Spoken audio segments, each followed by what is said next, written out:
Eu acho interessante a gente apresentar para dar espaço, né, para que as pessoas possam fazer questões. Uhum. Então, vamos apresentando assim, ó. Tá? Você primeiro, depois a Tati, o Merari e eu. Tá bom? Uhum. Então, vamos lá. Boa noite a todos. Eu chamo Ana Maria, muita gente me conhece, muita gente não.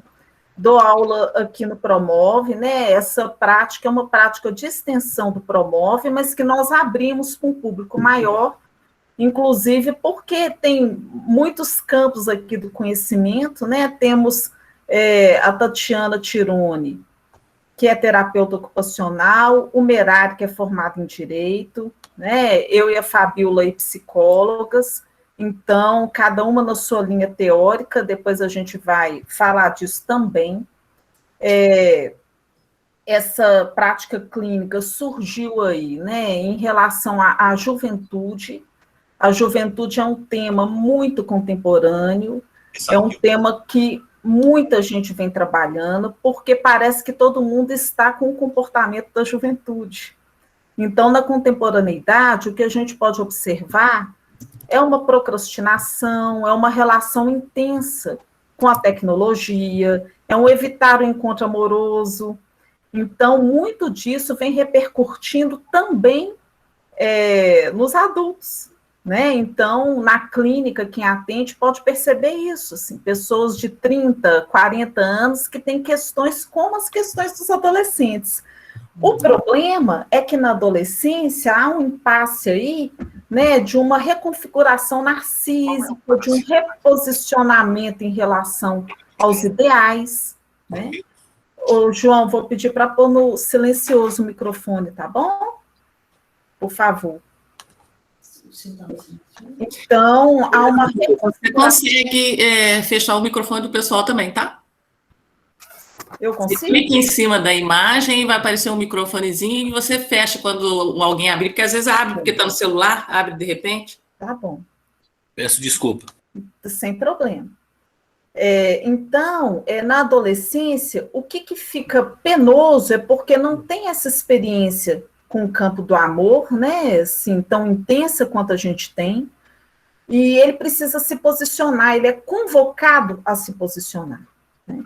Então, por isso que o Le Breton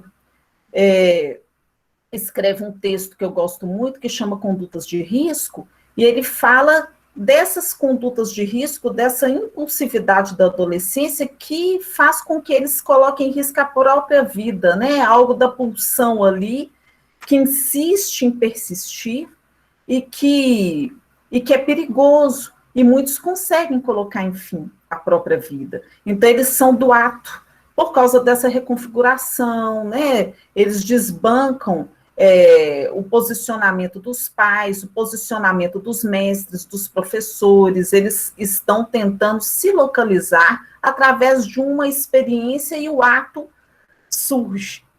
Então, nós chamamos aí a Tatiana Tironi, eu vou pedir a ela para ela se apresentar, e depois eu vou pedir o Merari, a Tatiana é terapeuta ocupacional, o Merari é do campo do direito, eu vou pedir os dois para se apresentarem para a gente começar o nosso diálogo, tá bom? Vamos lá, Tati? Vamos. Boa noite, né, a todos.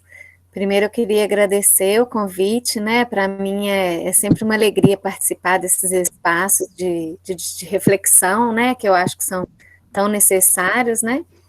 Como a Ana já disse, eu sou terapeuta ocupacional, eu trabalho no sistema socioeducativo já há mais de 15 anos, e o sistema socioeducativo, ele é uma política pública que atende aos adolescentes e jovens que cometem atos infracionais.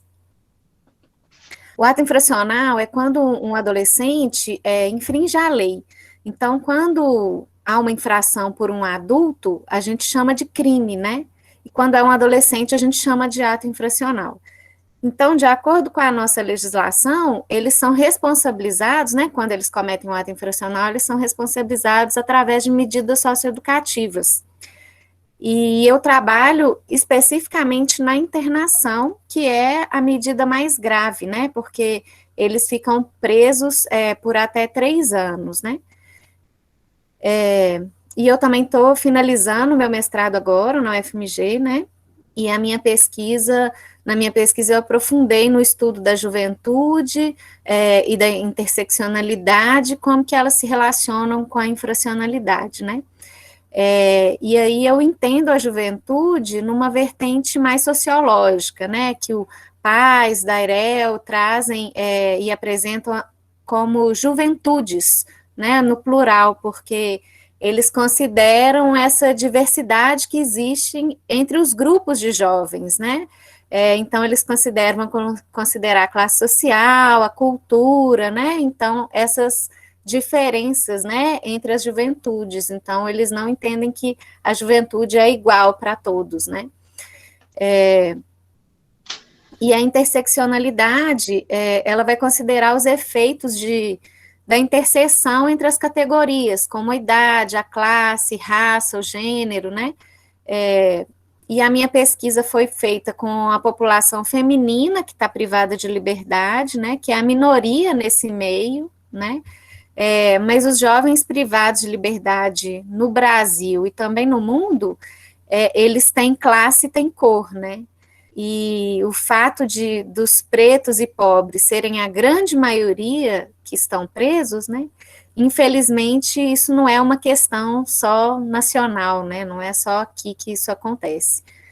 E eu acho que é importante falar também que isso não acontece porque são eles os que mais cometem atos infracionais, né? Mas porque eles são mais severamente punidos, né? E muitas vezes eles são cerceados do direito deles de defesa, né? Eles não têm o mesmo acesso que outras pessoas.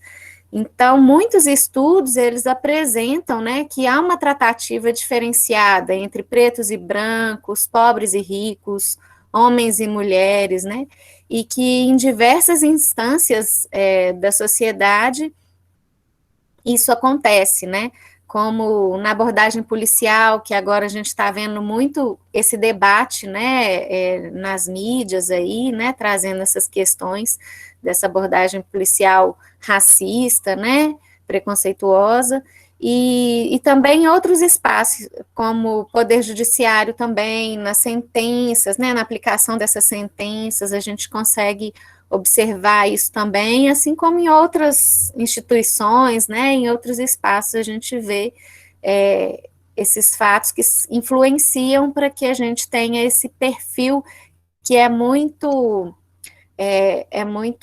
homogêneo, esse perfil, né, que está privado de liberdade, infelizmente. Então, é baseado nessa minha experiência, né, na minha prática profissional e também na minha experiência acadêmica, que eu venho aqui para esse debate de hoje. É isso, passo a palavra para o Merari. Boa noite, pessoal. Meu nome é Merari, eu sou aluno do 5º período de Psicologia, é com muita honra que eu divido aqui cadeira com 2 professoras, né, Ana Maria e Fabíola. Agradecer o convite também da Maria Rita. Sou graduado em Direito desde 2007, sou pós-graduando em Psicologia Jurídica pela PUC, Minas, e perito judicial. Eu tenho um grande interesse pela área, sempre tive um grande interesse pela área, porque é um assunto que está cada vez mais presente na nossa sociedade, né? A gente sabe que, olhando pelo lado do direito, né, historicamente, os direitos individuais sempre tiveram mais atenção do que os direitos coletivos. Isso por conta até dos próprios legisladores, né?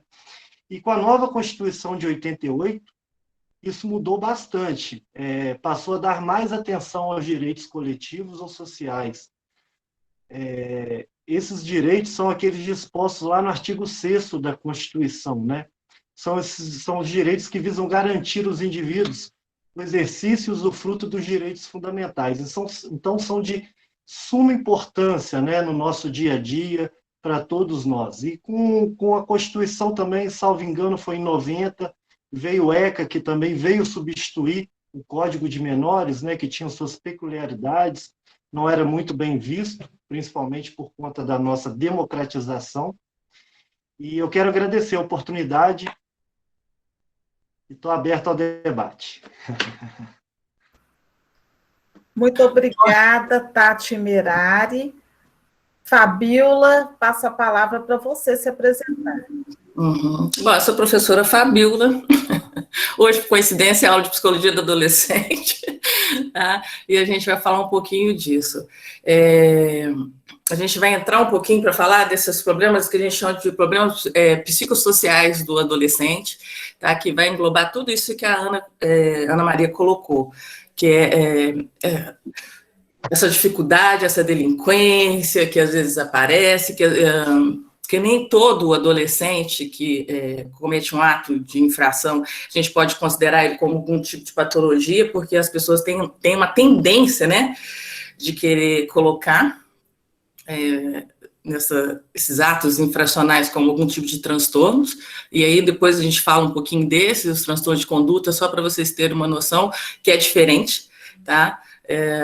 Esses atos infracionais, em geral, os adolescentes já têm isso, né, gente? O adolescente já gosta, para entrar na vida adulta, ele gosta de utilizar, ele acredita que usar bebida, usar algum tipo de droga, ele vai estar entrando numa vida adulta. E quanto mais novo ele faz esse processo, pior vamos dizer assim, a reinserção dele dentro da sociedade, dentro daquilo que a gente acredita que seria algo positivo para ele, né? E aí é interessante que a Tati falou desses atos infracionais, a diferença de crime, que a gente tem essa noção que seria um crime, né? Mas a gente não pode julgar, salvo que eu já falei para vocês, pela parte fisiológica, porque o córtex frontal não está necessariamente todo amadurecido, vamos dizer assim, e vai acontecer isso com 21 anos de idade, e eles não podem ser julgados como adultos, porque essa parte de julgamento moral, essa parte de juízo, eles ainda não têm, tá? Então, eles têm essas diferenças. E a criança, quando ela comete um ato infracional, a gente coloca ela com medidas protetivas, e o adolescente a gente coloca como socioeducativos, né? A Tatiana pode falar um pouquinho disso para a gente.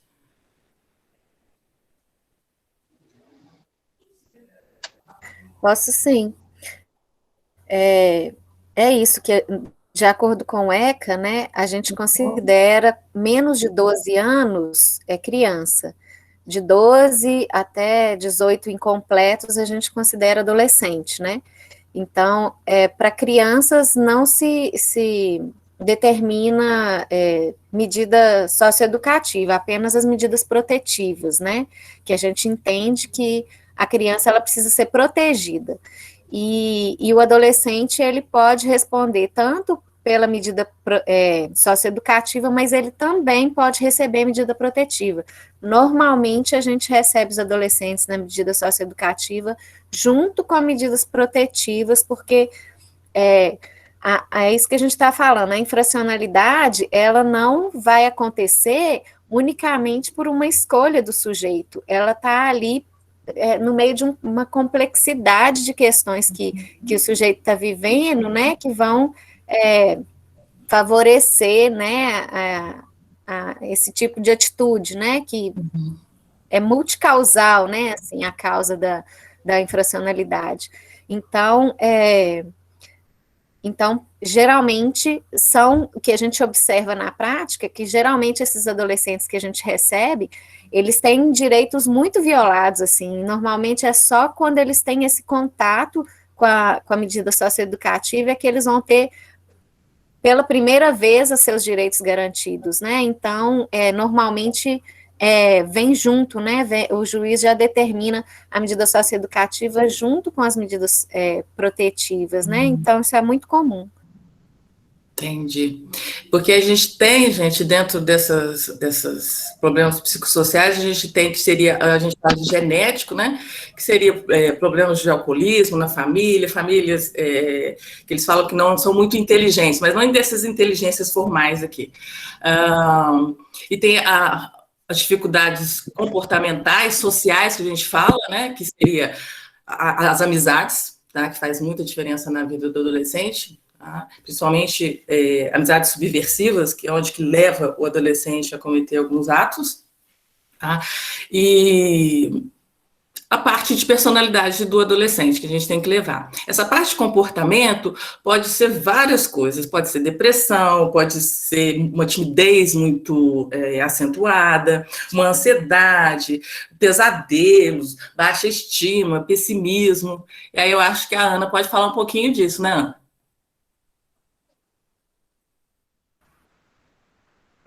Sim, né? Quando a gente coloca de patologizar, né, o adolescente que comete algum ato, isso não acontece só com o adolescente. Todo mundo que tende a sair de um padrão estabelecido socialmente é uma tendência cultural a tentar ir pela via do diagnóstico, né? Porque enquanto o sujeito coloca ali que tem tal sintoma, ele se nomeia com aquilo, ou eu sou deprimido, ou eu sou hiperativo, ou eu sou violento, é assim que eu aprendi a ser, né? É uma forma que tem também dele se apresentar socialmente. Mas se ele não elaborar isso, ele vai ficar tomado por essa representação, por esses significantes, que eu não digo nem que são simplesmente um diagnóstico, são significantes que o sujeito usa, né? Nós usamos desses significantes sociais. Né? Então, eu gostaria até de saber um pouco aí, né, se essas medidas protetivas e socioeducativas, o que provém, o que resulta disso, né? Qual é o efeito? Eu acho que, como que a justiça dialoga com isso, eu acho que o Merário pode responder, e a Tati também, em relação ao efeito disso, porque geralmente a gente não tem tanto acesso quando a criança comete algum ato, né?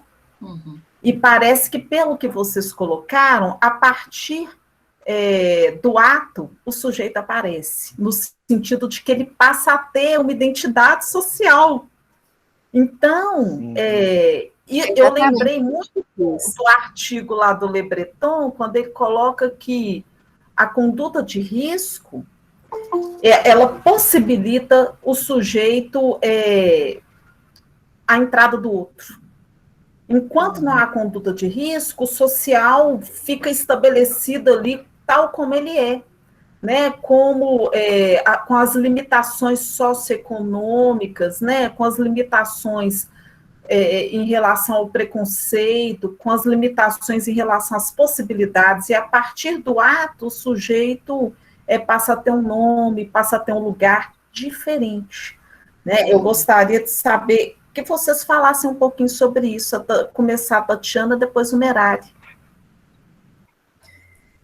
Eu acho que é interessante a gente observar que, por exemplo, quase todos os casos, o adolescente ele não tem nem documentação. É na medida socioeducativa que a gente vai fazer a identidade dos adolescentes, né? Então, não só a identidade, mas a identidade vai se formando, né? Assim, então, a parte do documento físico, né, ali legal, quanto a construção da identidade do jovem, né, que ele vai trazendo as questões dele, que é a primeira vez que ele se sente ouvido, né, isso é muito comum. Então, eu estava por último, né, na unidade feminina, né, nos últimos 5 anos eu estava na unidade feminina, e é muito comum as meninas, por exemplo, a primeira vez que elas relatam abuso sexual é quando chega no socioeducativo, que elas falam que elas têm mais facilidade porque elas estão afastadas daquele espaço, elas não estão naquele lugar, e às vezes mesmo adolescentes que são atendidas pela rede, mas às vezes vive numa cidade pequena, e aí o psicólogo que atende ela conhece a família e fica com medo de contar, todo mundo da cidade vai ficar sabendo, e aí quando tem esse distanciamento da situação, né, elas dão conta de falar e de trazer as questões que são mais difíceis de serem ditas, né, então é muito comum isso, assim, a gente vê o adolescente chega e a partir de então que a gente vai conseguindo identificar as violações de direito e a partir daí que ele vai ter né, uma série de direitos garantidos, e aí tem muita gente que questiona assim, mas tem gente que acha que é benefício, que o adolescente comete um ato infracional e ele é beneficiado, mas na verdade não, ele teve os direitos violados anteriormente, né, e aqui a gente está tentando garantir um direito dele para que não volte a acontecer, né, outras situações de infrações, para que não seja necessário, né, essa reincidência, esse tipo de atuação, que a gente consiga construir junto com esse jovem outras estratégias, né, novos caminhos, né, novas formas dele lidar com os impasses e com os conflitos dele, né, que muitas vezes cada caso é um caso, né? Então, a gente vai entender que a motivação de cada adolescente, né, para cometer um ato infracional é muito própria, né? Então, tem adolescente que comete um ato infracional. É claro, existem esses que têm questões de pobreza, de necessidade, mas também existem aqueles que são direcionados à mãe, direcionados ao pai, né, que está querendo... às vezes é uma demanda de amor, uma demanda de atenção, né? Então, é muito específico, né? É difícil generalizar, mas, de modo geral, o que a gente observa são jovens com uma série de questões familiares, uma série de questões de violação de direitos, né? E eu acho que quando é criança, né? Quando a criança comete um ato infracional, é aí que ela vai ser inserida na rede, né? Aí é que a rede passa a acompanhar essa criança e passa a acompanhar essa família, e passa a olhar para ela para poder tentar cuidar e identificar e resolver, né, os problemas e as questões que ele traz. É lá que é o lugar de fala deles, né? Então, eu acho que deve ser por isso que eles vão lá e conseguem falar de abuso, né? Interessante. Muitas vezes eles nunca se sentiram ouvidos, e ali eles começam a se sentir ouvidos pela primeira vez. Assim. Pode falar, Mira. Infelizmente, né, o adolescente infrator, ele só passa a ter nome para o Estado a partir do momento que ele está sob tutela do Estado, né? Enquanto ele não está sob tutela do Estado, o Estado não faz questão de conhecê-lo, nem de abrigá-lo, nem de dar, né, garantir os direitos que ele tem. E acredito que a justiça aplicada aos menores infratores, não só os menores, como os maiores de idade também, devia ser uma justiça terapêutica. Ou seja, ela não deveria ser apenas punitiva, né? A norma, a lei, não poderia ser apenas norma. Ela deveria também tocar na consciência daquele indivíduo para que ele possa passar a refletir sobre aquilo. A gente tem o exemplo do estado do Mato Grosso, que saiu na frente, salvo engano também o estado do Rio Grande do Sul, que está implementando a justiça restaurativa. Ou seja, ela tem o objetivo de restaurar e conscientizar o indivíduo que cometeu um crime. E são os crimes de menor potencial ofensivo, né, que são julgados pelo GCRIM, que é o Juizado Especial Criminal. Injúria, ameaça, são esses crimes de menor potencial. E hoje a gente tem a nossa justiça penal totalmente retributiva, ou seja, o delinquente é retribuído, né, apenas com uma pena. Né? De maneira alguma, ele é levado a se conscientizar, a refletir por que ele fez aquilo. A gente tem exemplo aí de algumas penas que a pessoa tem que pagar uma multa, enfim. Acredito que quando doa só no bolso, a pessoa, de maneira alguma, ela vai refletir da maneira correta. Então, ela tem que ser levada também a refletir sobre aquilo para que aquilo não aconteça mais. Né? Uhum. Entrar, você que dá autorização, tá? Eu queria falar que a medida socioeducativa, ela tem o caráter punitivo dela, o único deveria ser, o da medida de internação, deveria ser a privação de liberdade, né? Então, a gente tem os eixos da medida que vão ser trabalhados com os adolescentes, né? Então, vai trabalhar as questões de escolarização, de profissionalização, de esporte, cultura e lazer, de saúde, relações sociais, todos esses eixos, a responsabilização, todos esses eixos vão ser trabalhados, né, de acordo com a legislação, eles precisam ser trabalhados. Mas muitas vezes a gente vê outras práticas punitivas, né, acontecendo dentro das unidades. E o que não deveria acontecer, né? Eu também acho que a questão punitiva deveria ser a privação de liberdade por si só, ela já é extremamente punitiva e ela não é sem consequência, né? Então gera uma série de danos, inclusive, para o sujeito, né?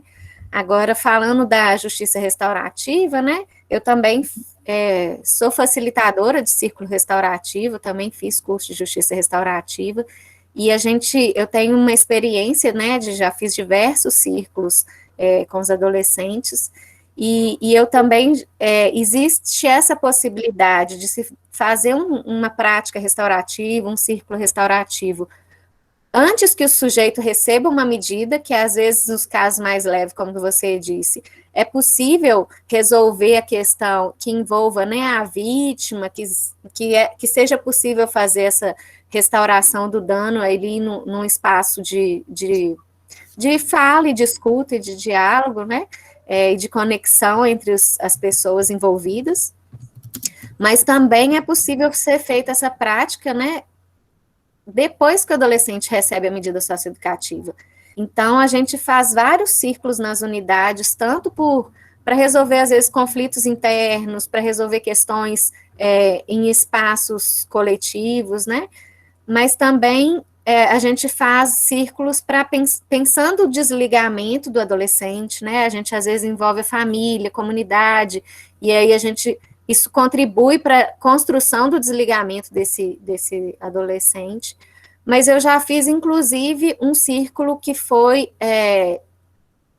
com uma adolescente, esse foi o círculo que eu mais gostei de fazer. Era a história de uma adolescente que ela era abrigada, ela estava no abrigo desde os 7 anos de idade, e aí ela foi presa por tentativa de homicídio, dentro do abrigo com a diretora do abrigo.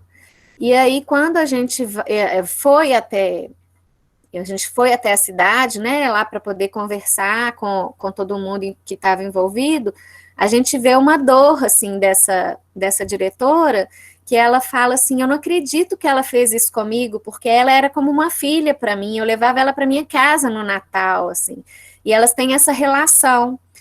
E aí ela né, assim, muito magoada, muito sentida, mas ela se abre para essa possibilidade de fazer o círculo, e aí a gente faz um círculo com 17 pessoas, né, envolvendo inclusive conselho tutelar, pessoal da rede lá, todo, e aí essa adolescente dá conta de, nesse círculo, dizer para essa diretora de que não foi a intenção dela, porque ela, na verdade, ela estava num momento que ela estava exaltada, ela quebrou o vidro da janela, ela chegou a pegar o caco de vidro e apontou para a diretora, mas depois colocou no próprio pescoço e falou que ia se matar, né? E aí não foi uma questão de... Ela falou assim, nunca, de maneira nenhuma, eu queria matar ela em algum momento, né? E aí ela fala do arrependimento, e aí elas conseguem conversar e esclarecer o que aconteceu com cada uma e o que cada uma sentiu. Então, cada uma pode falar o fato, o que aconteceu, cada uma pode falar o que sentiu naquele momento. Outras pessoas que estavam ali presentes no abrigo, né, na situação, pode falar também como que sentiu, como que se sentiu depois, assim, as consequências que tiveram dentro do abrigo. E aí essa adolescente que ia ter um desligamento prolongado, ia ser transferida para outra cidade, tendo que romper todos os vínculos que ela tinha, a partir desse ciclo foi possível ela retornar para o mesmo abrigo, né? Então, foi restabelecido esses laços, esses vínculos com as pessoas, e a questão foi resolvida, porque como na cidade só tinha um único abrigo, ela ia ter que ir para uma outra cidade. Então, ela pôde voltar e continuar no mesmo espaço, e aí foi feito um plano de ação, uma proposta de participação e de ação de todo mundo que estava presente ali, né? E a partir desse círculo, a gente fez um relatório e conseguiu desligar essa menina com 3 meses de medida, né? Então, assim, existem outras possibilidades também, né, para a justiça restaurativa, assim, e são possibilidades que eu acho que são muito mais restaurativas do que o adolescente ficar trancado durante 3 anos sem ter uma reflexão, uma possibilidade de tentar resgatar e restaurar, né, assim, o dano que foi causado, né, uma experiência, né, que eu queria compartilhar, que foi muito bacana. Eu até publiquei essa história no artigo. Depois, se você colocar no link ou poder enviar para a gente divulgar a sua publicação, eu acho que você traz uma diferença do ato para o acting, né? O acting out, que é um endereçamento, é um ato também, não deixa de ser, mas tem um endereçamento, ele tem uma motivação, né? Então, quando você coloca, nesse caso, e quando você coloca em relação a outros casos, né, por questões dos pais, né, e onde o sujeito está recorrendo de alguma forma a um tipo de intervenção do outro, porque se ele faz, ele está tentando um diálogo que não é um diálogo, digamos, ideal, mas é um diálogo, né? Então, o pior, eu acho, é quando há um distanciamento no sentido do outro não existe, né? Quando há um distanciamento no sentido de uma alienação tamanha, onde o sujeito simplesmente faz sem endereçar nada, sem querer falar. Então, quando vocês convidam o sujeito a falar, eu acho que é um trabalho com as relações de poder. A gente não pode falar de uma igualdade, mas trabalhar as relações de poder, né? Onde ali nenhum nem o outro tem uma coisa da hierarquia, né? Principalmente quando há o ético.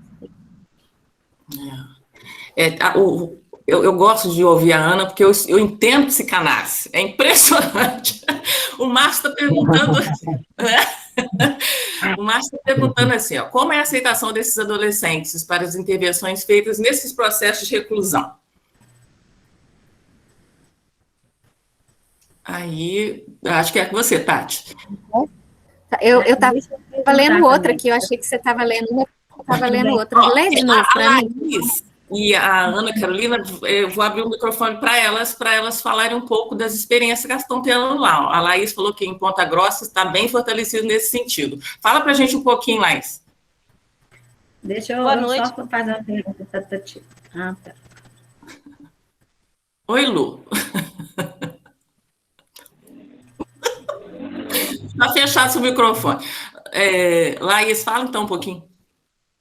Então, em Ponta Grossa, nós temos como que eu posso dizer, como a menina dos olhos na relação da justiça restaurativa, que não acontece somente quando o adolescente está, né, cumprindo a medida socioeducativa, mas também nas comunidades, que eu acho que é bem importante olhar esse adolescente, essa criança, antes de ela chegar na medida socioeducativa, né?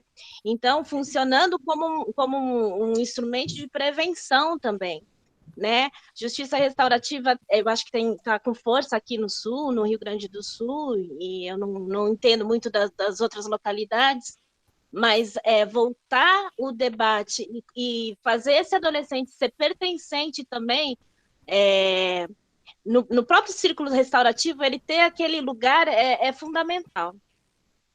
Interessante. Sim, Ana Carolina. Só de eu falar a respeito disso, que aqui em Belo Horizonte a gente tem um programa NOS, que é um núcleo de justiça restaurativa que atua nas escolas públicas. Então, também pensando nessa, tanto de resolver os conflitos dentro da escola, né, porque a gente tem uma tendência de judicialização das questões disciplinares, né, tudo agora chama o guarda municipal, chama a polícia dos problemas da escola. A gente tem recebido muitos adolescentes no socioeducativo por conflitos na escola. Então, tanto para resolver essas questões de conflitos na escola, também como para trabalhar preventivamente. Então, tem o NOS, que é esse núcleo que trabalha a justiça restaurativa nas escolas, quanto é nós, que é o que trabalha no socioeducativo. Lu, você quer falar? Eu quero só acrescentar um pouquinho, e também acho que é fazer um questionamento no sentido assim, de como que é trabalhado com esses jovens, Tatiana, a questão da subjetividade deles, né? No acompanhamento com os psicólogos. Tem uma equipe multidisciplinar, né, que trabalha nas unidades. Então, a gente tem psicólogo, tem terapeuta ocupacional, assistente social, advogado, pedagogo e enfermagem. E a gente, todos que são da equipe técnica fazem atendimentos individuais, então é no espaço do atendimento, né, que vai ser trabalhada a questão da responsabilização. É possível fazer também atividades em grupo, oficinas, né, com temas que sejam, ou grupo terapêutico, sem tema, né, que o tema vai ser livre, vai ser o que surgir, ou oficinas temáticas, né, que a gente pode levar para trabalhar algumas questões que têm a ver com o grupo, ou que são questões pertinentes ali que os jovens estão trazendo. Mas, especificamente, a responsabilização, ela é tratada nos atendimentos individuais. Responde? Esse tema da responsabilidade, ele é muito importante, né? Impressionante como que é o que vai mobilizar eles mesmo, né? A mudança, né? Então, a gente tem também alguns trabalhos de extensão da justiça terapêutica, né? Que é um pouco mais voltada para a palavra do que a restaurativa, que são mais da escola lacaniana, né? Aqui em Belo Horizonte trabalham muito nessa vertente também, né? Assim, da escuta desse adolescente, né? Porque a gente entende que o ato infracional é uma tentativa de encontrar um lugar no outro, né? E às vezes até um lugar para esse corpo também, né? Então, lidar com esse momento é muito angustiante para eles, né? Então, essa coisa da psicologia, da palavra, da subjetivação do ato, né? Ver o ato não como, né, uma coisa errada, mas como uma possibilidade de leitura dessa lei, desse outro que chega aí, inserindo, né, alguma coisa do pai mesmo, né, assim. Pensar do ponto de vista, assim, de que, no caso da justiça terapêutica, né, o juiz ele vai operar como pai, né? Pode ser um pai Ana Carolina. Luciana. Um pai não é necessariamente um pai justo, né? Apesar de ser juiz, né? Que vai chamar a responsabilidade, né? E dizer para ele assim, você tem que se haver com isso aí, né, rapaz? Mas do jeito que é isso que ela está dizendo, que é um trabalho maravilhoso, o trabalho multidisciplinar, né, com eles. Uhum. E também tem a possibilidade da gente encaminhar para atendimento na rede de saúde, sabe? Tem muitos casos que a gente encaminha e eles vão fazer atendimento com a psicologia na rede de saúde, né? Porque às vezes são outras questões que o adolescente está trazendo, então também tem esse tipo de encaminhamento, né? Como os encaminhamentos de saúde mental, né? Que vai para o CEPAI, para o CERSAMI, enfim. Eu acho legal. Os casos mais difíceis, como é que você observa, assim, Tatiana, o trabalho com eles? Não ouvi, falou, casos mais difíceis, como é que você observa assim, o trabalho com eles? O que você observa assim, de movimento assim, que pode ser feito? Assim? Os casos de saúde mental, que você está querendo dizer? Sim, os casos de saúde mental são uma questão, porque, de acordo com a legislação, na verdade, eles nem deveriam estar numa medida, né, de privativa de liberdade. Então, o que a gente observa é que não dá para generalizar, mas em muitos casos, os adolescentes, eles não conseguem cumprir a medida. Então, a mutação desorganiza o sujeito, a estrutura da unidade, que é muito rígida, com procedimento, com horário. Então, muitas vezes, você entrar em surto. Então, tem adolescente que chega a passar todos os dias na internação o dia inteiro, e vai para a unidade só para dormir. E aí a gente não consegue fazer um trabalho socioeducativo com ele, né? Então, muitos casos a gente chega a pedir suspensão da medida, né? Porque os casos mais graves a gente entende que não produz, não faz sentido a medida socioeducativa, sabe?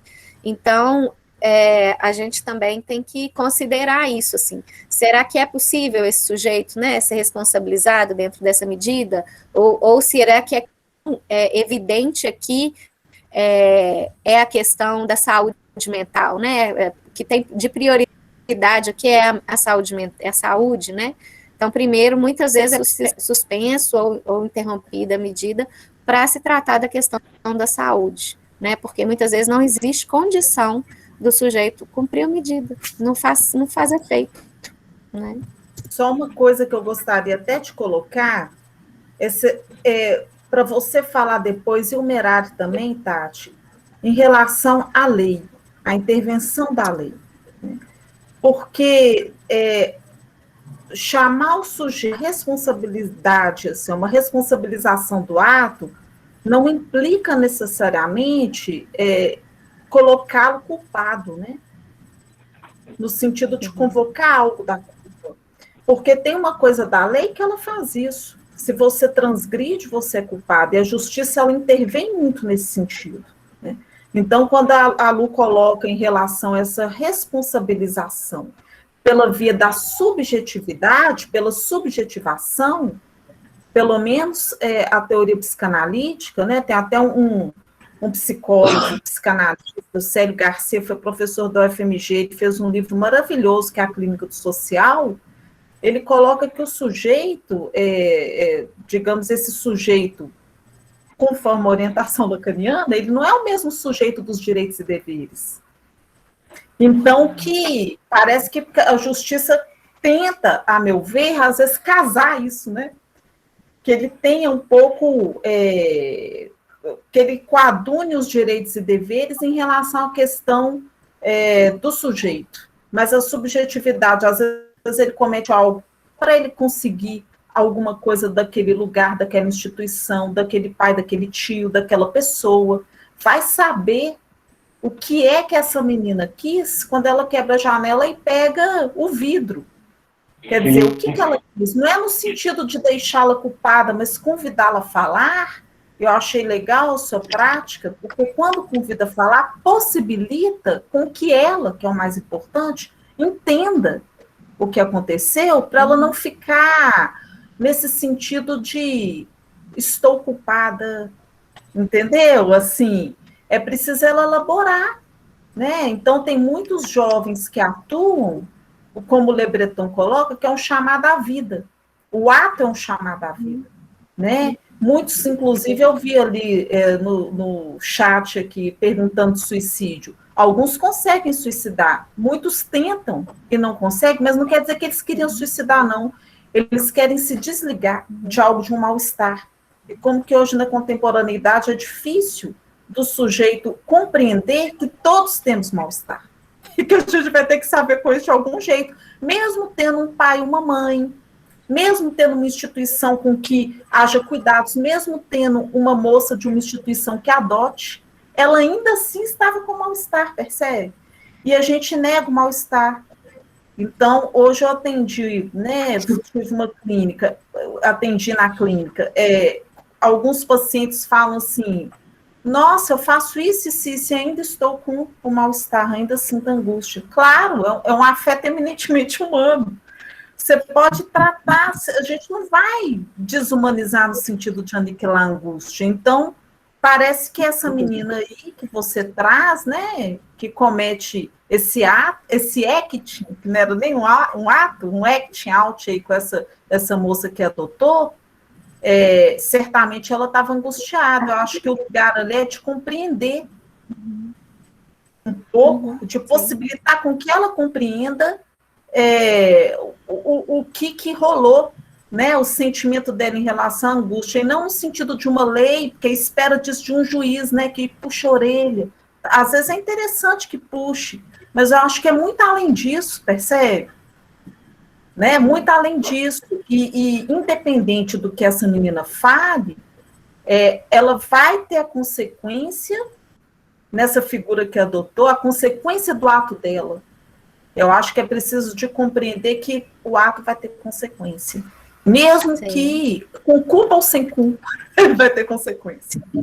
Sim. Deixa eu pegar as perguntas aqui.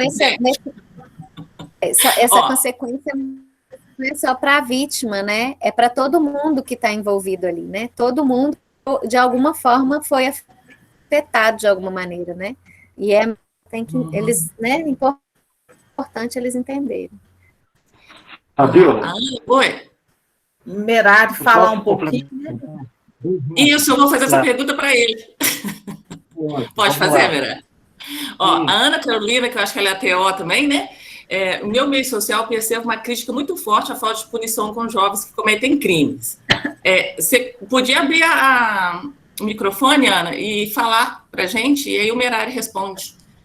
Ela está questionando assim, muitos dizem que a criminalidade entre os jovens tem aumentado devido eles a chegarem a uma delegacia, mas logo são liberados. O que vocês acham disso? Eu acho que o Merari seria melhor para falar.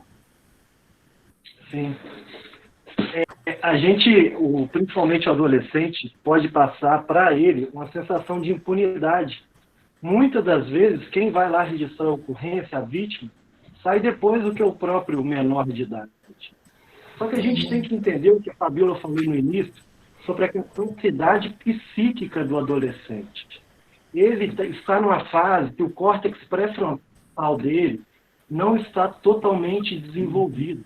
Então, a gente sabe, essa capacidade psíquica, ela está comprometida. É como se fosse um motor de Ferrari no Fusquinha. Vai virar uma Ferrari completa, mas ainda tem muita energia. E a estrutura, né? A estrutura, a gente sabe que é uma estrutura inacabada. E a gente tem a gente estuda na psicologia jurídica o mens rea, que é a mente culpada. Como adulto.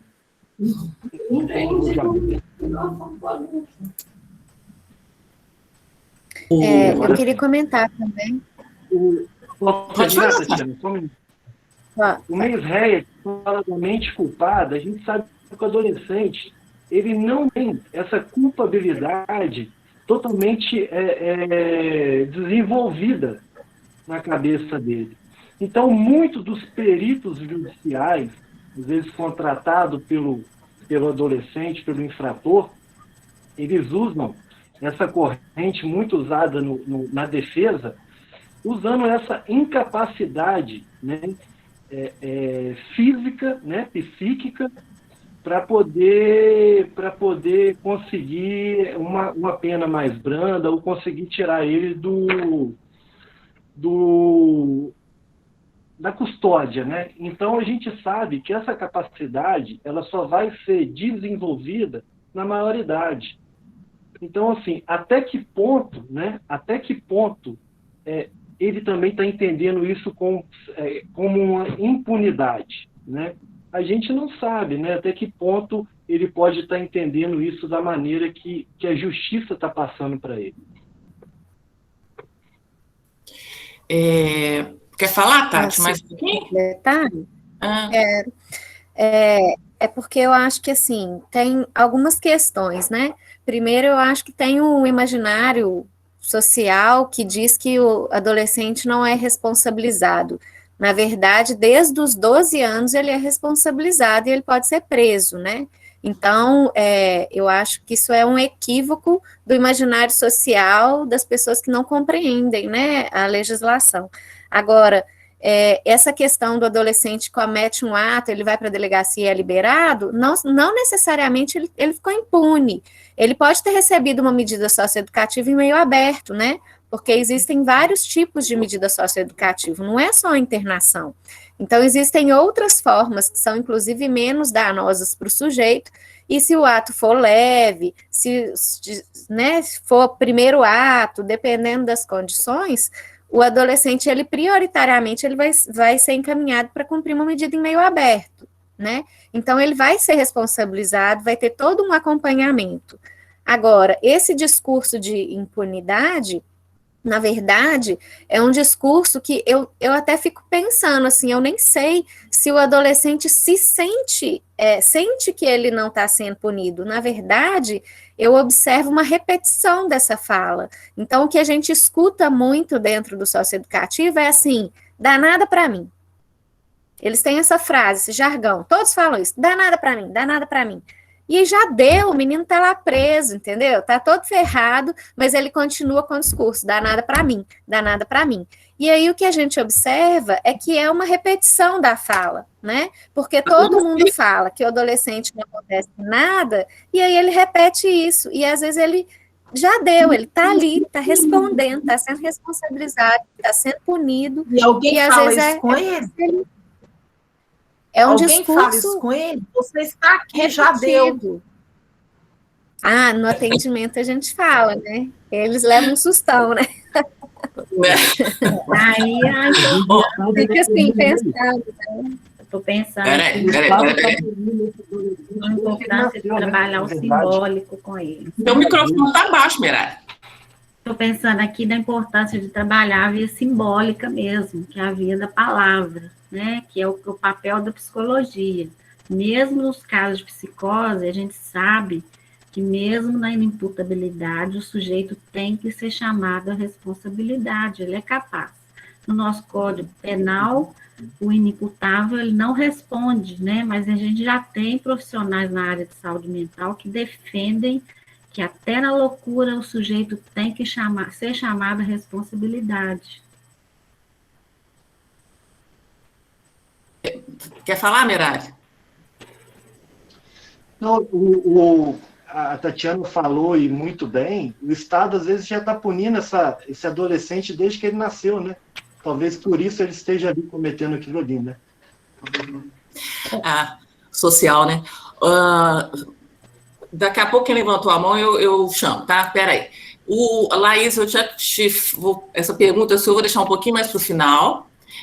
Eu quero ver aqui, peraí, gente, calma. O Bruno, ele colocou aqui assim, ó, o que me chamou a atenção nesse evento de hoje foi as questões de menores infratores que estão sob a tutela do Estado em unidades socioeducativas com relação ao amparo religioso, uma vez que a minha dissertação de mestrado foi justamente sobre a ressocialização de presos mediada pelo amparo religioso. Gostaria de saber se esses menores conseguem ter algum acesso à religião e, em caso positivo, como que se dá essa relação?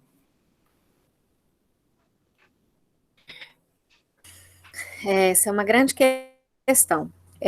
Uma coisa é o que está previsto na legislação, né? Está previsto que eles têm direito à assistência religiosa de acordo com a sua crença, né? Então, a gente faz essa parceria com diversas instituições, de diversas religiões, e a gente abre as portas para receber esses parceiros dentro da unidade.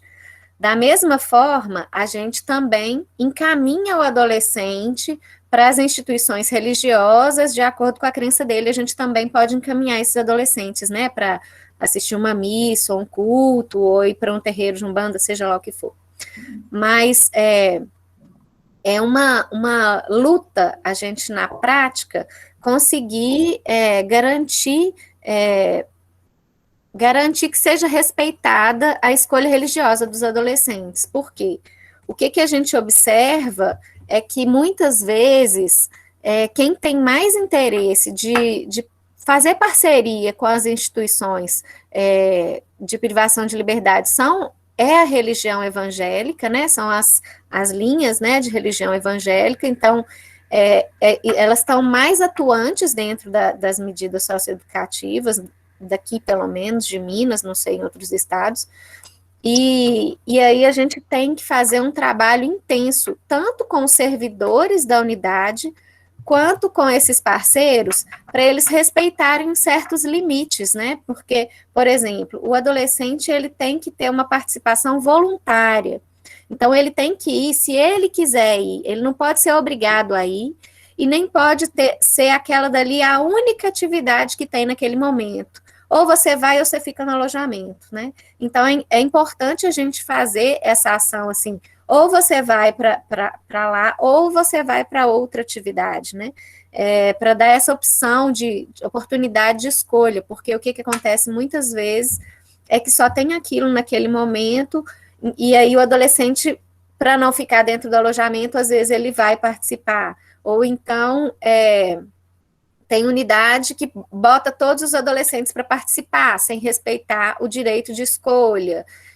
Então, e outra coisa que acontece são certas posturas inadequadas dentro das instituições também de algumas religiões. Então, se a gente está num espaço, né, que a gente tem que respeitar a diversidade religiosa, você não pode virar para o adolescente e falar assim, só a minha religião que serve, a sua não serve. Você vai ter que apagar essa tatuagem de Nossa Senhora do seu braço, porque senão você não vai conseguir ser liberto, sair da criminalidade. Então, a gente tem muita dificuldade com alguns discursos dentro das unidades, de que só o meu é que funciona, só você tem que vir comigo, né? Então, essa dificuldade de respeitar a diversidade religiosa é um trabalho cotidiano, diário, e a gente tem que trabalhar também com os servidores que, às vezes, têm as próprias religiões, mas que tem que entender que eles ali estão trabalhando, então que eles têm que ter uma postura laica e eles têm que seguir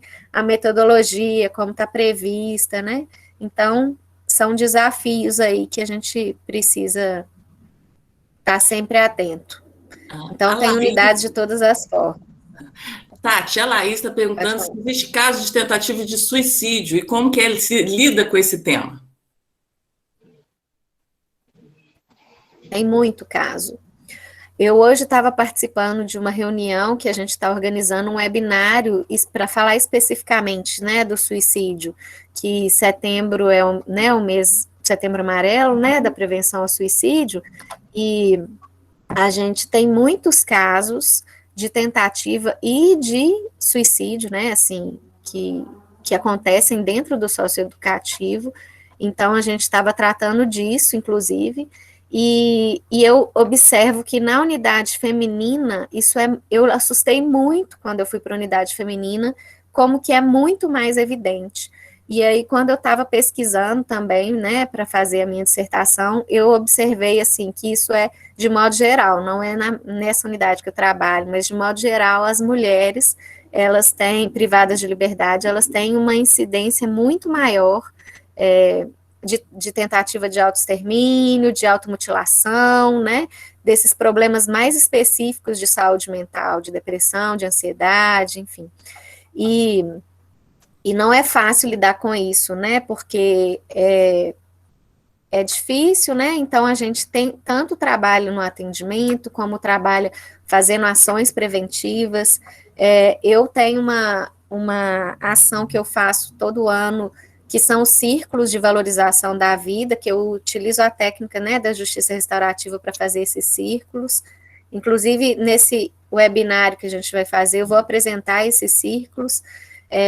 Então, a gente tem que tentar ajudar essa adolescente a resgatar o sentido da vida para ela, assim, né, a conseguir lidar com isso que é insuportável às vezes, né, e eu acho que a privação de liberdade, se adolescente já tem uma tendência, ou uma dificuldade, ou uma angústia, a própria adolescente e juventude já é uma fase difícil, que deixa tudo muito mais à flor da pele, é tudo mais imediatista, né, tudo para ontem, e aí a privação faz isso tudo ficar muito maior, né.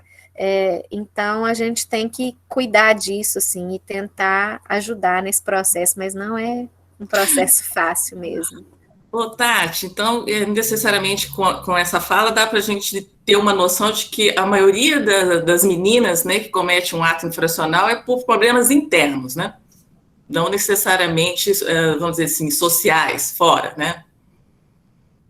Não, eu não acho, não. Não? Que é só problemas internos, não.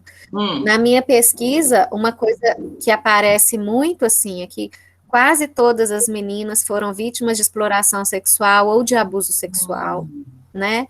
Então, muitas meninas, outras tantas, estão ali por questões de conflitos familiares, né? Muitos casos de trajetória de rua, de muita vulnerabilidade, né? Então, eu acho que também tem uma questão social importante, assim, sabe? Que a gente vê, assim, a questão da própria pobreza, mas não por falta de recurso financeiro, falta de comida, mas por uma série de condições. A pobreza gera uma série de condições de exposição e de vulnerabilidade que a mulher ela fica mais exposta ainda do que os homens. É isso que eu observo, sabe? Então, você vê que tem uma repetição também, que é uma coisa que aparece muito na minha pesquisa, das histórias das mães dessas meninas, que também foram mães jovens, também sofreram uma série de questões assim muito parecidas com a história das meninas, e essas meninas estão repetindo. Uma outra coisa que aparece é as meninas que vão casar, né, vão viver junto em relações conjugais, porque elas estão tentando sair de uma condição de vulnerabilidade. Então, menina, às vezes, que está em situação de exploração sexual, ou em situação de trajetória de rua, ou de um abuso de drogas, assim, e aí elas acham que ali naquela condição conjugal, ela vai ser salva daquela condição. E muitas vezes a gente vê violência doméstica, trabalho precoce, é o marido que põe a menina tira da escola e põe a menina para trabalhar de faxineira para ganhar dinheiro desde os 12 anos de idade. Então, é uma série de questões, assim, até trabalho escravo apareceu na minha pesquisa, assim. Então, violência doméstica, adolescente que perdeu o bebê porque foi espancada pelo companheiro. Então, eu acho que não é só uma questão interna, eu acho que todas essas questões sociais que talvez gerem essas questões internas, sabe? Então, talvez todo esse conjunto complexo de situações que as meninas vivem desde a infância, talvez sejam um motivador para essas condições de depressão, de ansiedade, enfim. É a leitura que eu faço. Eu achei interessante você separar o universo das meninas dos meninos e dos meninos, né? Então, tem algo forte na cultura que já demarca um pouco até como que a coisa é feita. Quando você fala, as meninas se cortam mais, tem mais depressão, né? Isso também aparece nos textos dos artigos de psicanálise. As depressões, as escarificações, que são os cortes, né? Essa coisa da violência doméstica que se repete, então tem alguma coisa dessa posição de gozo, mas junto com a situação social que intensifica, né? Então tem uma pesquisa que uma aluna já fez em relação à violência doméstica, como que a violência vai ecoando ali naquela família. Então, é difícil da gente separar, né, uma situação interna de uma situação social. Né? Agora, como que é forte essa cultura, né? Então, assim, eu não sei se procede, mas o que eu vejo nesses textos, nos artigos de orientação lacaniana, principalmente, né? É que as condutas de risco dos meninos, elas têm mais a ver com a transgressão de uma norma, de uma lei, até de alta velocidade, desse desafio, não é que quer suicidar, não, mas do desafio com a própria vida, né? Essa coisa da virilidade, né? E as meninas tendendo mais para esse outro lado, assim, da depressão. Agora, uma coisa que aparece com relação a isso é assim, as meninas que às vezes estão ali subjugadas numa situação, numa condição de vida, e às vezes o ato entra como uma tentativa de se libertar desse lugar, assim. Teve uma menina que ela falava assim, eu não preciso disso, eu tenho dinheiro e tal, mas quando eu faço isso, eu me sinto poderosa, eu me sinto dona, ela fala assim, sabe? E porque ela vivia uma condição de relação. Ela vivia uma condição de relação conjugal em que ela não podia estudar, ela não podia trabalhar, ela tinha que ficar só dentro de casa. E aí, mas ele era envolvido. E aí, quando ele era preso, aí ela saía e atuava. Mas o que eu observei é assim, que mesmo nos momentos que essa e outras, né, elas estão ali tentando se apropriar, assim, desse lugar e se sentir, e ter um pouco de autonomia, elas acabam ainda assim se colocando num papel secundário na infracionalidade, porque a menina vai cometer um assalto, a arma é dela, ela vai junto com outros dois, mas na hora do assalto a arma está na mão do menino. E aí, na hora que a polícia chega, ela é presa e os outros dois fogem no carro e abandonam. Uma outra situação de uma outra adolescente, que ela é usada como isca para atrair a vítima para ser assaltada. E aí, na hora que a menina está com a vítima, os outros dois chegam para assaltar o carro, eles atiram na vítima, acerta a menina leva um tiro na boca, e eles abandonam ela de novo, e aí eles fogem e deixam ela lá, ela leva um tiro na boca, perde 6 dentes, e fica lá abandonada, né? Então, mesmo quando as meninas estão ali numa tentativa de se apropriar e de se empoderar de alguma forma, ainda assim, elas estão numa condição subalterna, né, assim, inferior, assim, não é no lugar de dona, né, totalmente, assim. Então, são questões também, assim, que apareceram, que surgiram. Sávio, você quer falar? Fabíola, em primeiro lugar, que saudade de você também, tá? Eu também. A minha pergunta aí, cumprimentando os demais professores, a nossa querida Ana Maria, seria para a Tatiane. Tatiane, como que você vê a situação? Eu trabalho também em comunidade terapêutica e eu atendi um menor lá com essa medida socioeducativa. E ele tinha que apresentar na época, de tempos em tempos, lá para assinar. Como que você vê essa situação? Você acha que o Estado não poderia ter mais eficiência nisso? Porque, às vezes, ele não ia assinar e ele sentia que não dava muita importância.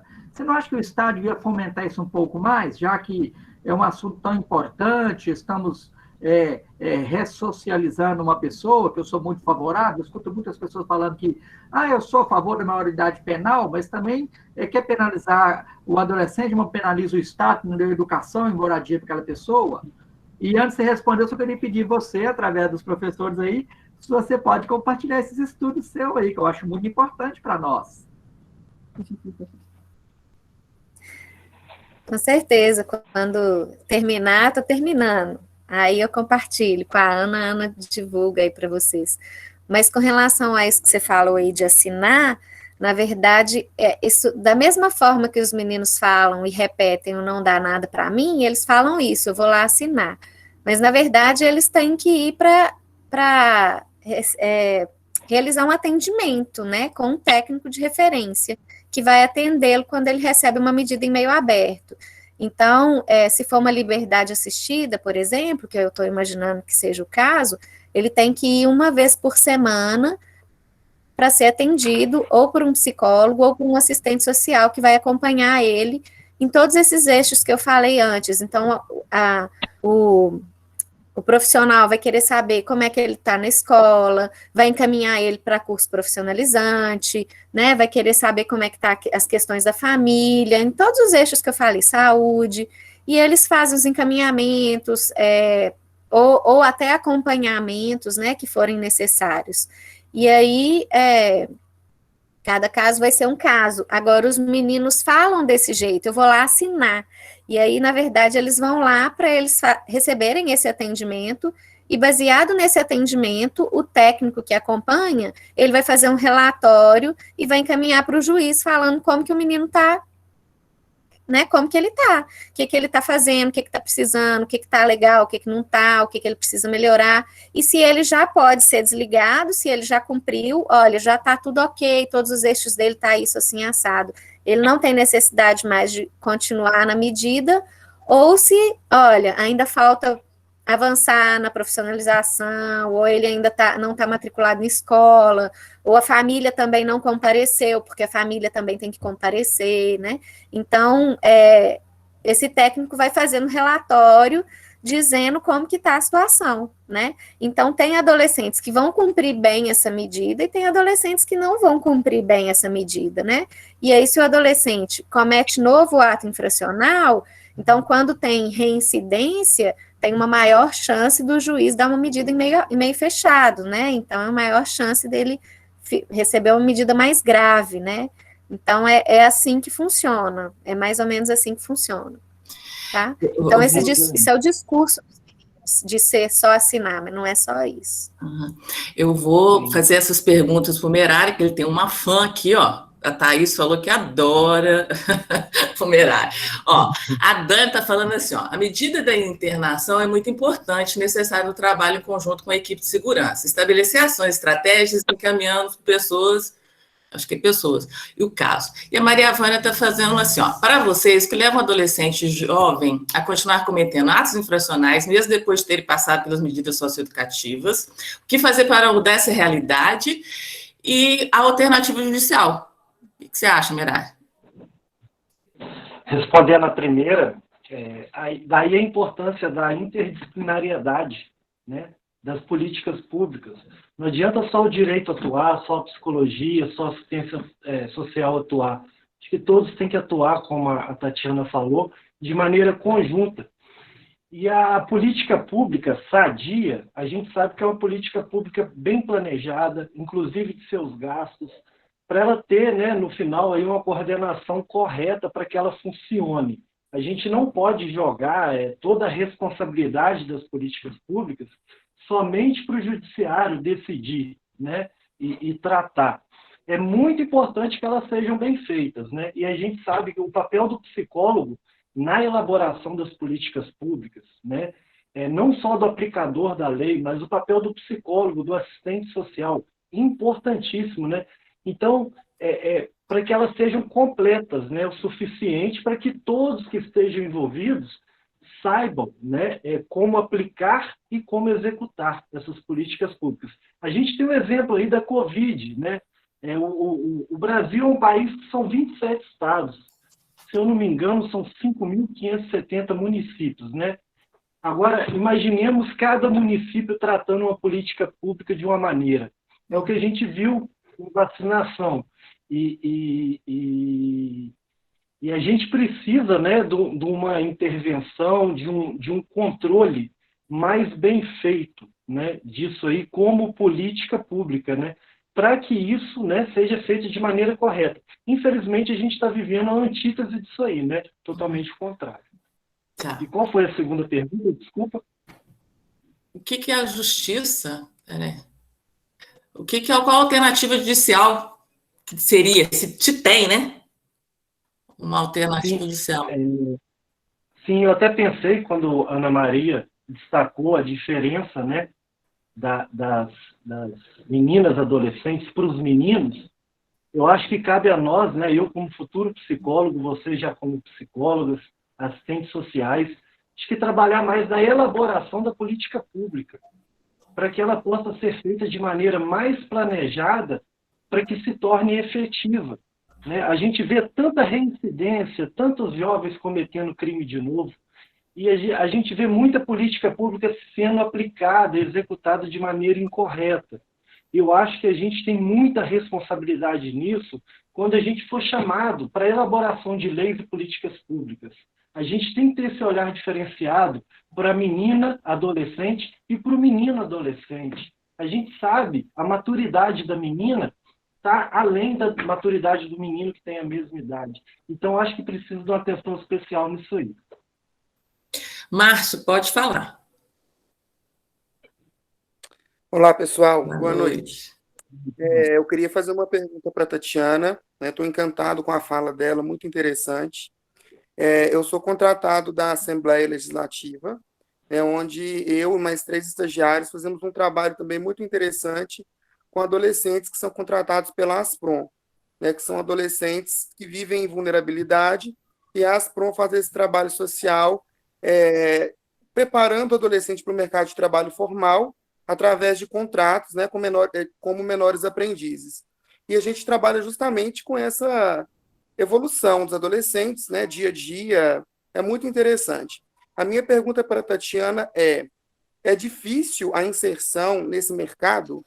Eu, como estudante, estou no 9º período, eu gostaria muito, de ter um caminho para acessar esse mercado de trabalho. Como que você, que dica que você daria para a gente que gostaria de ingressar aí nesse mercado para a gente trilhar esse caminho aí? Você perguntou para quem, Márcia? Para a Tatiana. Eu só não entendi, assim, se você está querendo um mercado de trabalho para os adolescentes ou para os profissionais que querem trabalhar com esse público? Não, na verdade, é para nós, estudantes e futuros profissionais, para acessar esse mercado mesmo, com dos adolescentes em situação de vulnerabilidade, medidas socioeducativas e por aí vai, nessas diversas vertentes de possibilidades. Entendi. Então, nas medidas socioeducativas, no meio aberto, as medidas de meio aberto, elas são de execução do município. Então, são nas prefeituras, das cidades que vão ter as vagas. Normalmente é concurso, E as medidas de meio fechado, elas são de execução do Estado. Então, eu, por exemplo, eu sou efetiva, servidora efetiva do Estado. Mas o Estado recentemente privatizou várias unidades, então, hoje, porque isso muda com o tempo, hoje o Instituto Elo assumiu 6 unidades de internação, e aí eles fazem contrato, eles abrem processo seletivo e contratam as pessoas. Na Semi-Liberdade tem o IJUSE, que contrata por CLT. Então, para trabalhar nas medidas socioeducativas, tem que buscar esses caminhos, assim, mesmo. E agora, para trabalhar com vulnerabilidade, o campo é muito maior, assim, mas eu acho que tem que buscar mesmo, assim, ficar atento com processo seletivo, com concurso, quando surgir alguma oportunidade, se for de interesse. Uhum. O Daniel está perguntando, Tati, em caso de bullying dentro da instituição, como que é tratada essa situação? Então, a gente tem um regimento único que funciona dentro de todas as unidades de internação com as regras, da unidade. E aí tem várias coisas lá, inclusive os direitos, deveres, o que pode, o que não pode, e as sanções disciplinares se o adolescente infringir alguma daquelas regras ali. Então, por exemplo, se cometer bullying, não tem escrito bullying desse jeito, mas tem assim, agredir, tem xingar, tem, agredir fisicamente, verbalmente, arremessar alguma coisa. Tem uma série de coisas, de situações que acontecem dentro das unidades, e aí, quando acontece alguma situação assim, a gente é instaurada uma comissão disciplinar, então vai participar um técnico, o coordenador da equipe de segurança e mais um outro profissional, tem que ser 3 pessoas, e aí a gente vai ouvir o adolescente, vai ouvir outras pessoas envolvidas, e aí, de acordo com o regimento, o que ele fez? Tem uma categorização lá, se foi leve, média ou grave, e aí ele vai receber uma sanção disciplinar, correspondente ali, que a gente tem uma margem de, por exemplo, de 5 a 10 dias sem TV, por exemplo, entendeu? Então, a gente vai fazer, essa comissão vai avaliar se realmente aconteceu aquela situação ou não, e se aconteceu, vai decidir por qual que é a melhor medida disciplinar que ele vai receber. É tipo um castigo que ele vai receber. Então, às vezes, pode ser isso, ficar sem TV, ou ficar sem participar de alguma prática esportiva, alguma oficina, ou também a gente pode substituir por alguma medida pedagógica que a gente vai pensar lá na hora, né, de acordo com o que o adolescente fez, né, então, por exemplo, se ele rasgou um livro, a gente vai, às vezes, colocar ele para ajudar a organizar a biblioteca, por exemplo. Então, e também tem a possibilidade de fazer práticas restaurativas, né, usando a justiça restaurativa. Então, tem todas essas possibilidades, né, de ação que a gente pode fazer quando acontece alguma situação. Agora, quando é uma coisa generalizada, né, então todos os meninos, então, por exemplo, a unidade que eu trabalhava tinha adolescentes, a gente recebia o público trans também. Então, às vezes, estava tendo uma dificuldade das meninas de relacionar com aquele trans que chegou. Então, a gente vamos fazer uma intervenção, vamos chamar para conversar, vamos sensibilizar. Então, a gente tem várias ações que a gente pode, né, ir fazendo a partir do que surge, né, do que foi a situação e do que a gente precisa de trabalhar. A Thaís fez uma pergunta aqui do menino que estuprou a irmã de 4 anos e a mãe foi presa porque tentou matá-lo. Ô, Thaís, é difícil, viu, a gente falar qual foi o fator que levou a isso, tá? São vários.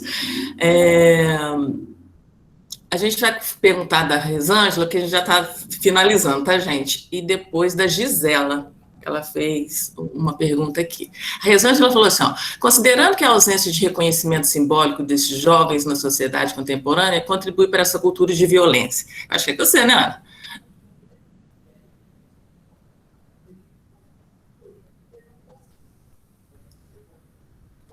Ana. Você quer responder? Você falar no final. Ah, tá. Então eu vou fazer as duas perguntas, aí você responde tudo, tá bom? Aí a Rosângela perguntou isso, e a Gisela falou assim, ó, boa noite, me chamo Gisela, sou psiquiatra e gostaria de saber se existe algum trabalho voltado para a família, pais responsáveis desses adolescentes e crianças que estão cumprindo medidas. Observo que muitos familiares sem saber como agir diante dos acontecimentos. Tem sim. Na verdade, é um eixo de medida a questão do trabalho com as famílias, né? Mas, assim, a gente tem um braço que vai até um certo ponto, né? Porque a gente está com o adolescente dentro da instituição, a gente não está com a família. E aí, a gente tem os dias de visita, a gente faz atendimentos com as famílias, né? E a gente faz ações diversas com as famílias, tanto de ações em grupo, coletivas, como ações individuais. Mas a gente tem uma dificuldade de que essas famílias vão até as unidades. Normalmente, as famílias mais difíceis são as famílias que, às vezes, não comparecem nas visitas, né? Então, fica mais difícil. E aí, o que a gente pode fazer nesses casos, como em outros, por exemplo, a gente tem unidades que... a unidade feminina, por exemplo, é a única do estado. Então, a gente recebe... Quase todas as meninas são do interior. Então, a gente tem uma dificuldade de ter esse acesso às famílias, porque as famílias não vêm visitar. Tem adolescente que passa a medida toda sem receber nenhuma visita. Então, quando a gente não consegue ter acesso às famílias, o que a gente pode fazer é acessar a rede, né, e pedir ajuda para a rede. Então, a gente sempre faz reunião de estudo de caso com a rede, a gente transmite o caso, a gente faz os encaminhamentos, né, assim, por exemplo, se a gente tem indícios de que existe um pai alcoolista, e aí a gente aciona a rede para ver se consegue sensibilizar esse pai, para ver se consegue encaminhar ele para algum atendimento, ou enfim, a gente vai acessar a rede, que pode ser tanto a rede de saúde, que vai fazer uma busca ativa, quanto pode ser o CRAS ou o CREAS, dependendo, né, da situação, se teve alguma violação de direito, conselho tutelar. Então, é isso, a forma de acessar quando a família está distante é acessando a rede e pedindo apoio à rede para que a rede trabalhe e fortaleça essa família para receber esse adolescente novo. Agora, quando a gente recebe as famílias, aí a gente faz vários trabalhos dentro da unidade. Mas aí tem essa questão, assim. Ana, você quer encerrar? Vamos, né, gente? Afinal de contas, ótimo. amanhã o trabalho continua, né? Bom, a Resângela perguntou aí, né, sobre a ausência de reconhecimento simbólico desses jovens na sociedade contemporânea, se isso contribui para a violência. Claro, né? A Tati já havia até colocado que, em grande parte, né, são pretos e mais pobres, né? Então, a situação de vulnerabilidade aumenta conforme o discurso da Tati. Agora, lembrando, né, que tem esse reconhecimento simbólico aí, que é no campo do social, que a gente vem tentando trabalhar isso há muito, né? A psicologia é super a favor de trabalhar isso, a psicanálise também. Agora, por outro lado, a violência ela está aí na juventude de uma forma geral, né? Então, num público economicamente mais favorecido, isso também se apresenta, né? E se apresenta muito porque os jovens estão perdendo um recurso ao simbólico. Eles estão cada vez mais concretos. A linguagem, por exemplo, ela está cada vez menor, né? Em siglas pequenininhas, o português vem piorando. Isso é o simbólico, a linguagem, né? Então, a capacidade de relacionar, de conversar, isso vem sendo minimizado. O WhatsApp, qualquer coisa que coloca ali, a pessoa leva ao pé da letra, né? Então, essa falta de interpretar, né? Você falou isso, quer dizer isso, né? E levar isso como uma verdade, isso aí é algo do contemporâneo. Porque no contemporâneo a tecnologia veio aí e ela facilita uma comunicação, por um lado, em relação à praticidade e à rapidez, mas, por outro, ela fragiliza a comunicação, porque ela tira o corpo, né? Entra a tecnologia, sai o corpo, sai as expressões, né? Sai a possibilidade de contexto, sai um tanto de coisa, e isso gera violência, né? Então, é como se o outro não existisse. Isso gera violência. Por isso que os crimes de internet aí, né? Os horrores da internet começam a ter o chamado da justiça, das leis, para que tenha ali alguma medida para cercear o vale tudo, né?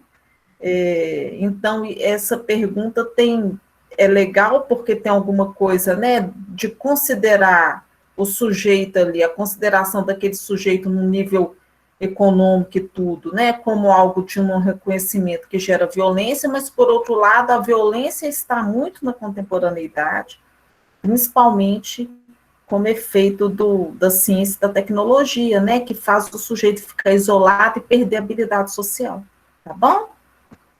Vamos encerrar. Agradeço demais a Tati ter recebido esse convite. A Tati é minha amiga há mais de 20 anos, né? Então, isso facilita de receber os convites também. Tati, muito obrigada.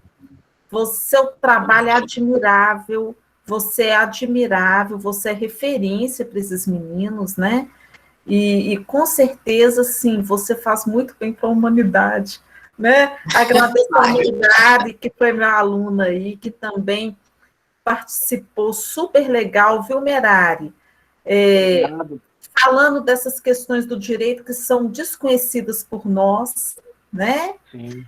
E a Fabíola, que é minha companheira aí de labuta, né? E que em breve a gente encontra, né, Fabíola, para não fazer da nossa vida do seu trabalho. E aos alunos, a todo mundo que participou, as pessoas que estiveram aqui, foi super sucesso, chegamos a 100 ou mais aqui participantes, né? Acho que não vai, mas estou muito interessado, e eu vou pedir para todo mundo colocar um contato aqui, ou me passar o contato também, né? Quem quiser, é um contato para que a pessoa possa fazer, se quiser, do Instagram, né? Para vocês poderem acessar e tudo, tá bom? Quero agradecer a Ana Maria, Fabíola, Tatiana, todos presentes. Muito obrigado, é uma honra estar aqui. Tive uma aula hoje, Tatiana trouxe tanta coisa nova para mim. Fabíola e Ana Maria também, sempre com comentários excelentes. Luciana, que está aí também. Muito obrigado pela oportunidade. Gente, obrigada a vocês, tá? A participação de vocês. Infelizmente, eu não consegui falar todas as perguntas. Vamos ver se a gente faz mais, né, Ana? Isso aí, faremos. Obrigado, Tati. Obrigada a Lu também, que participou, né, Lu? Que é do Soares. Parabéns para todos aí, Tatiana. Parabéns pelo seu trabalho, né? Obrigada. Queria agradecer também. Para mim é um prazer, né? Eu gosto muito dessa discussão e eu acho muito importante. Obrigada, gente. Obrigada. Boa noite. Tati, um abraço para sua mãe, minha amiga. Quero conhecer sua mãe, Tati. Ela é ótima. A gente vai fazer perguntas, né, Fabíola? Um beijo, gente. Boa noite. Bom descanso. Beijo, gente. Beijo. Boa noite para vocês. Boa noite. Ô, Ana, eles estão colocando aí, tá?